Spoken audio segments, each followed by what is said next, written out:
রাম রাম বন্ধুরা, নমস্কার। আশা করছি তোমরা সবাই খুব ভালো আছো। বন্ধুরা, ইন্ডিয়া পোস্ট অফিসের তরফ থেকে পোস্টম্যান, মেলগার্ড এবং এমটিএস পদে 2025 সালে নতুন নিয়োগ জারি হয়ে গেছে।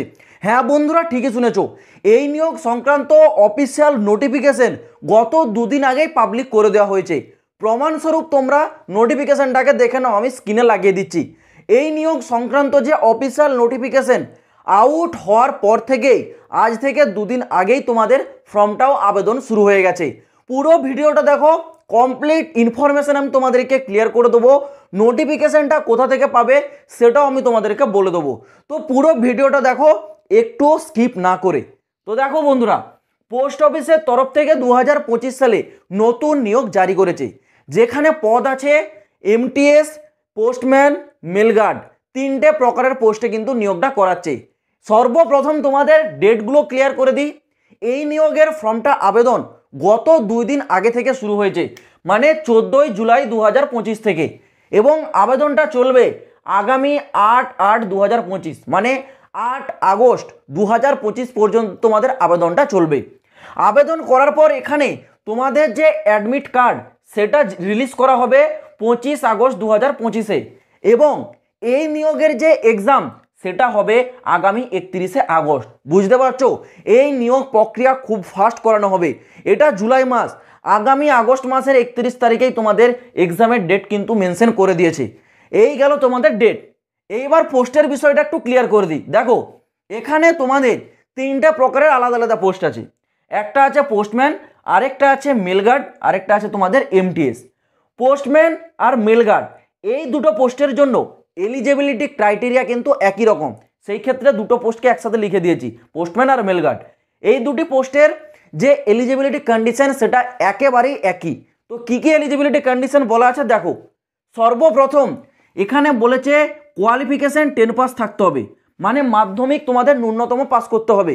তারপর বলেছে 2 হুইলার লাইসেন্স, মানে তোমাদের মোটর সাইকেল বা মোটর বাইক চালানোর যে লাইসেন্স সেটা থাকতে হবে। দেখো, এখন ফর্মটা অ্যাপ্লাই করার জন্য এখন যদি নাও থাকে কোনো সমস্যা নেই, কিন্তু সিলেকশনের সময় যখন ডকুমেন্টস ভেরিফিকেশন হবে তখন তোমাদের লাইসেন্সটা দরকার।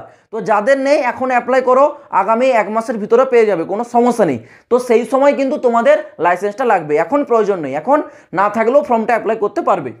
এছাড়াও বলেছে নলেজ অফ কম্পিউটার, তোমাদের কম্পিউটার নিয়ে নলেজ থাকতে হবে। কম্পিউটারের সার্টিফিকেট নয়, কম্পিউটারের নলেজ বলেছে, মানে কম্পিউটার চালানোর যে জ্ঞান ধারণা সেটা থাকতে হবে, যে হ্যাঁ তুমি কম্পিউটার চালাতে পারো। তার মানে এই নয় যে তোমাদের সার্টিফিকেটের কথা উল্লেখ করেনি। এছাড়াও বলেছে লোকাল ল্যাঙ্গুয়েজ, তুমি যেই এরিয়াতে আবেদন করবে সেখানকার যে লোকাল ল্যাঙ্গুয়েজ সেটা তোমাদের জানতে হবে। সিম্পল বিষয়, তোমরা পশ্চিমবঙ্গের বাসিন্দা, পশ্চিমবঙ্গে আবেদন করলে পশ্চিমবঙ্গের লোকাল ল্যাঙ্গুয়েজ কি? বাংলা ভাষা। যদি তোমরা উত্তরপ্রদেশে যাও সেখানে হিন্দি ভাষা। যেখানে যেই আবেদন করবে তার লোকাল ল্যাঙ্গুয়েজ থাকতে হবে। ওকে। আর বলেছে 5 ইয়ার সার্ভিস উইথ জিডিএস, মানে এখানে তোমাদেরকে জিডিএসে 5 বছর সার্ভিস করা থাকতে হবে। মানে বুঝতে পারছো, এটা ডিপার্টমেন্টালি ক্যান্ডিডেটদের নিয়োগ। যারা জিডিএসে আছো, চাকরি করছো, তোমাদের সার্ভিস যদি 5 বছর কমপ্লিট হয়ে যায় তাহলে তোমরা কিন্তু পোস্টম্যান অথবা মেলগার্ডে যেতে পারো, এই যে কন্ডিশনগুলো বললাম এগুলো থাকলে। এর পরবর্তী পোস্ট হচ্ছে এমটিএস, মানে মাল্টিটাস্কিং স্টাফ। এর জন্য এলিজিবিলিটি কন্ডিশন কি বলেছে না, বলেছে এখানে 10th পাস থাকতে হবে এবং 3 বছরের সার্ভিস থাকতে হবে জিডিএসে। যারা জিডিএসে 3 বছর চাকরি করে নিয়েছো, 3 বছর কমপ্লিট হয়ে গেছে, তোমরা জিডিএস জয়েন করেছো, তাহলে জিডিএস থেকে তোমরা ট্রান্সফার নিতে পারবে এমটিএসে, কিন্তু তার জন্য এক্সাম হবে। আর এমটিএসে জানো জিডিএসের থেকে স্যালারি অনেক বেশি। তো যারা 3 বছর সার্ভিস কমপ্লিট করে নিয়েছো জিডিএসে, তোমরা এমটিএস চুজ করতে পারবে। আর যারা 5 বছর করে নিয়েছো তোমরা পোস্টম্যান অথবা মেলগার্ড যে কোনো একটা তোমরা চুজ করতে পারবে। এটা যারা ডিপার্টমেন্টাল ক্যান্ডিডেট তাদের জন্য, যারা ফ্রেশার আছে তাদের জন্য নয়। এখানে আপডেটটা হয়ে যাওয়ার পরেই তোমাদের জিডিএসের নতুন নিয়োগ আসবে। বলেছিলাম না যে ট্রান্সফার পোর্টাল ওপেন হবে, ট্রান্সফার পোর্টাল ওপেন হয়ে গেছে। এখানে যখনই ক্যান্ডিডেট আপডেট চলে আসবে, যারা জিডিএস তারা এমটিএসে চলে আসবে, যারা জিডিএস তারা পোস্টম্যান মেলগার্ডে চলে আসবে, তখন সিট সংখ্যা খালি হয়ে গেলেই তোমাদের নতুন নিয়োগ আসবে। আমি বলেছিলাম নতুন নিয়োগটা আসতে একটু লেট হবে, তো আগস্ট মাসেই তোমাদের নতুন নিয়োগ আসবে। অপেক্ষা করো যারা শুধুমাত্র জিডিএসের জন্য আছো, জিডিএসের আপডেট আসা মাত্র আমি তোমাদের আপডেট দেবো, চিন্তা করতে হবে না। তো আশা করছি বন্ধুরা এই নিয়োগ সংক্রান্ত পুরো তথ্যটা আমি তোমাদেরকে ক্লিয়ার করে বোঝাতে পেরেছি।